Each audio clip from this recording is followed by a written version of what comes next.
কাতারে কর্মসূত্রে বসবাস করেন ৪ লাখের বেশি প্রবাসী বাংলাদেশি। রেমিটেন্স পাঠিয়ে দেশের অর্থনৈতিক উন্নয়নে বড় অবদান রাখছেন তারা। সাধারণত ঈদের এই সময়টাতে শহুরে মানুষ পরিবার পরিজন নিয়ে ঈদ করতে যান গ্রামে, ঠিক তেমনি প্রবাসীরাও ঈদের সময়টুকু স্বজনদের সঙ্গে কাটাতে ছুটে যান দেশের মাটিতে।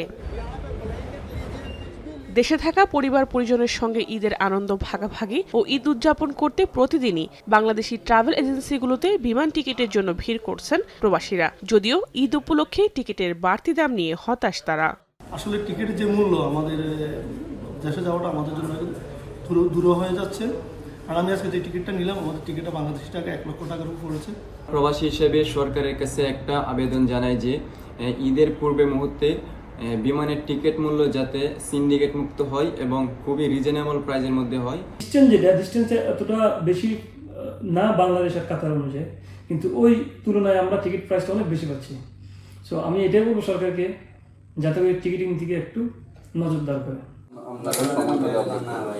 ঈদ উপলক্ষে বিমানের টিকিটের ব্যাপক চাহিদা থাকলেও বাড়তি দামের কারণে প্রবাসীরা টিকিট কিনতে পারছেন না বলে জানান ট্রাভেল অ্যান্ড ট্যুরিজম ব্যবসায়ীরা।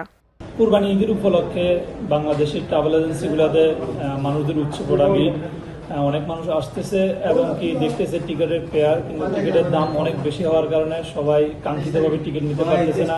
আমরা বাংলাদেশি প্রবাসীদেরকে আমরা সর্বোচ্চ সাপোর্ট দেওয়ার চেষ্টা করতেছি এবং কি দিয়ে যাচ্ছি।